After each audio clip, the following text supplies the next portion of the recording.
ஒன்றும் வாங்கிட்டு வந்து தர மாட்டேங்கிறான். மாடி தோட்டத்தை ஈடியாக எடுத்துக்கிறான். செடி வாங்கிட்டு வந்து தரேன் நான் வாங்கிட்டு ஆஹா ஒரு வெண்டைக்காய் செடி முளைச்சிருக்கு போல. ஒரு செடிக்கா தள்ளி வெண்டைக்காய் செடி தானே இது.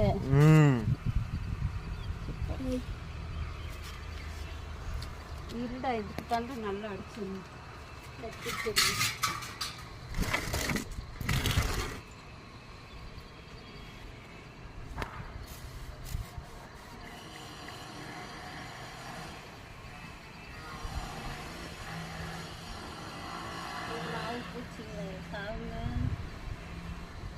அடித்தா உடனே சாவாது. கொஞ்ச நேரம் ஆகும்.